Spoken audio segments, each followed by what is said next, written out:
What's up, y'all? Welcome back to my channel. I hope you're having a blessed and highly flavored day. Today we're going to be making loaded potato soup, but in the crock pot. So let's get started.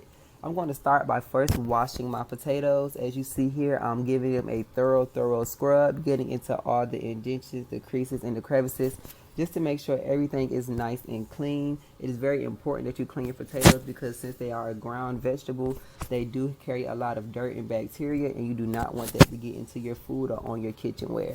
So after I'm rinsing them in cold water, it's important to rinse your potatoes in cold water. That way you don't start your cooking process. I'm using Yukon Gold potatoes today. You can use a russet potato if you would like, or maybe even a red potato. It's just up to your preference, but today I'm using the Yukon Gold, and you see here again I'm just scrubbing them real well, getting in them with the palm of my hands, just making sure that everything is nice and clean.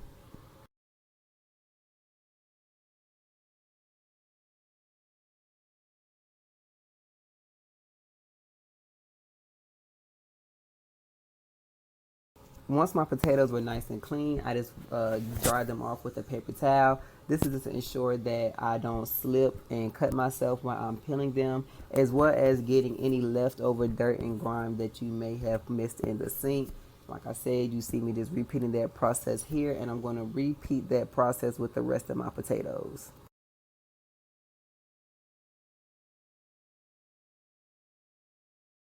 All right, now that your potatoes are nice and dry, you're going to peel them. You could do it the new school way with the potato peeler or the old school way with the paring knife.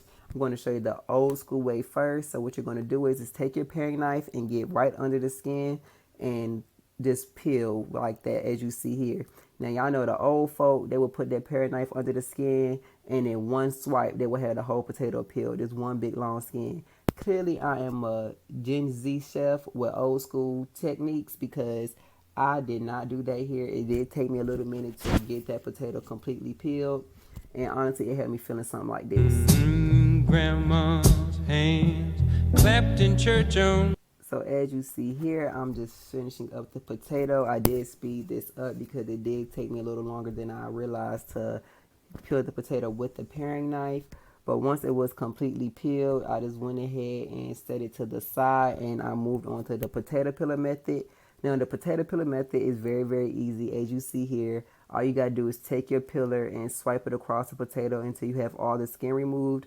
I do like the potato peeler method better as well because you do tend to lose less potato than you do with the paring knife. It's very easy to take big chunks out of the potato with the paring knife, and you don't have that happen when you're using the potato peeler.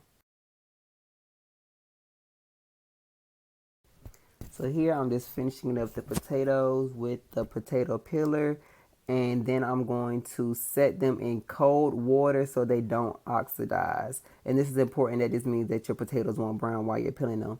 And then here I'm just finishing up. After I had my potatoes nice and peeled, I took them out the water, once again drying them off a little bit so I'm not handling them while they're wet. And then I'm just going to slice them lengthwise into little long pieces.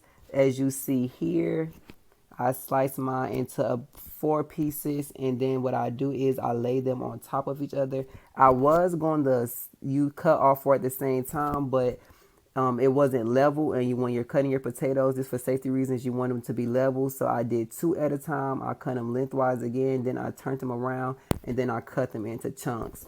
The size really doesn't matter since we're cutting them into a crock pot. They're going to cook for a good length of time anyway.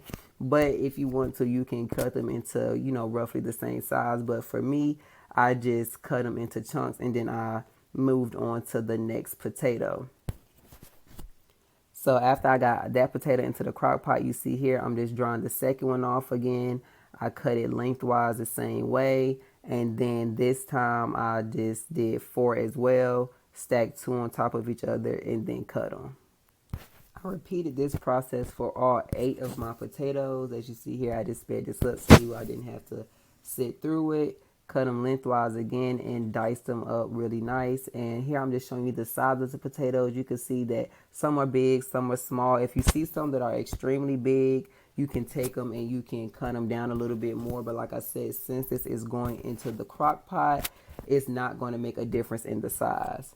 So after I had all of my potatoes in the crock pot, I took a medium-sized onion and I put a rough chop on that as well. So what I did, I just cut it in half, keeping the bulb intact. And then I removed that outer layer of skin from the onion. And then after I had the skin removed, I just went ahead and I did a nice little slice in the middle of it. And then I took it and I put some slices lengthwise down. And then I'm going to turn it again and then cut it across. And then that way you have your dice in there. And like I said, you just want to make sure you keep that bulb intact on your onion. That way your onion doesn't go sliding all over the place as you're dicing it up.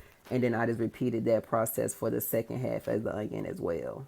So y'all, lost the footage, but after I diced this onion, I did add some garlic and add it in there. And now I'm just adding some vegan ham bouillon powder to a little bit of coconut oil. I would say I did about 2 tablespoons of coconut oil, about a teaspoon of the ham bouillon powder. And then I'm coming behind that with some liquid smoke. You can use any type of liquid smoke you want. I just happen to have the apple on hand. So this is going to create like a vegan bacon grease of sorts. So after I had that together, I just mixed it all up and then I poured that into the potatoes. And then I just used my rubber spatula just to kind of make sure I had everything. I'm going to start seasoning. Here I have my Creole Smokehouse seasoning by Chef Gone Mad. You've seen me use him on my channel before. And then I'm coming in behind with my All the Smoke seasoning. I'm going heavy on it because it is salt free and it has a lot of the base seasonings that we use, such as onion, garlic, thyme, stuff like that. So, and that's available via the link in my bio. Then I'm coming behind it with some vegetable bouillon cubes. I don't know why these bouillon cubes were trying to embarrass me like this, but it definitely took me a long time to even get this out the pack. So I sped this part up too because they weren't going to embarrass me on Beyonce's internet. And the second one did the same thing, y'all. It's like I was trying to take it out the pack and it just was not working. But after y'all see, it's like I'm really struggling with it. But after I got it open and got it into the crock pot, I just went ahead and gave everything a really nice mix just to give the potatoes a good coverage, make sure everything was nice and incorporated.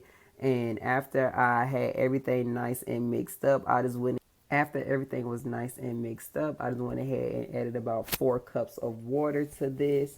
And then I gave everything a good mix again, just to make sure everything was nice and incorporated.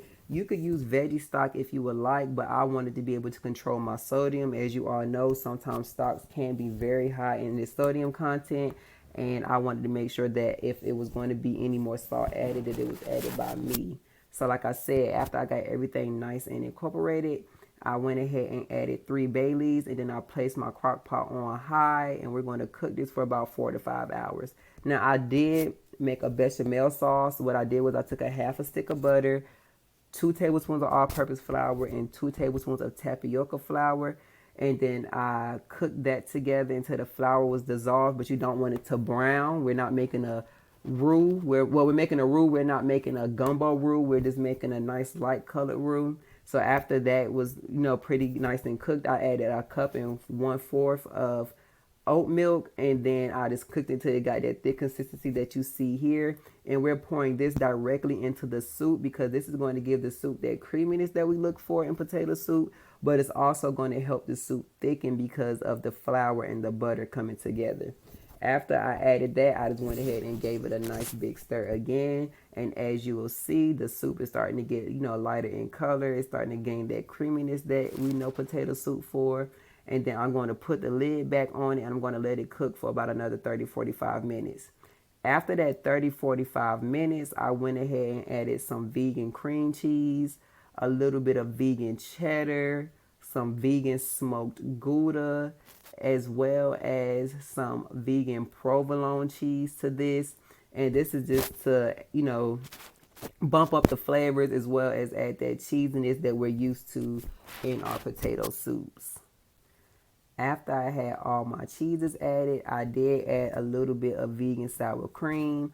I would say probably about 2 tablespoons worth, not too much.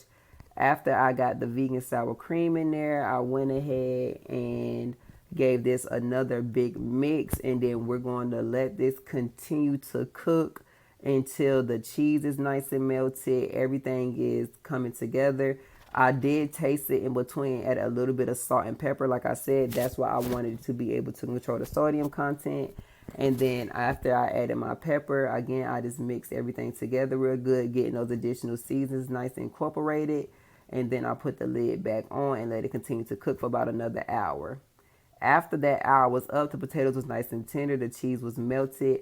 I went in with my potato masher and I lightly mashed around the soup. This is because I don't want to mash all the potatoes, but I wanted to get about a good 50 to 60% of the potatoes mashed. This adds a different texture to the soup as well as helps the soup continue to thicken. This step right here is, now if you do want like a chunkier soup that is not as thick, feel free to leave potatoes whole. But for me, I wanted a nice soupy consistency, but I didn't want it too liquidy. So like I said, I mashed this around about a couple of minutes just until I had about 50 to 60% of the potatoes mashed up.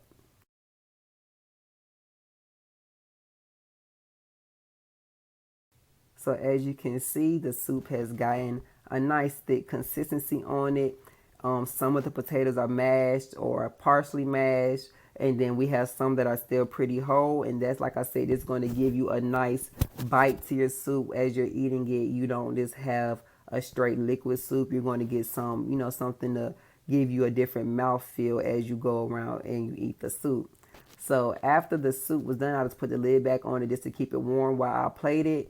And here I'm just putting it in my bowl. I'm topping it with some vegan sour cream, some vegan Mexican 4-blend cheese, vegan bacon, and some scallions. And then it's all done, y'all. Vegan loaded potato soup done in the crock pot. Thank you all for watching. Please be sure to like, share, and subscribe for more.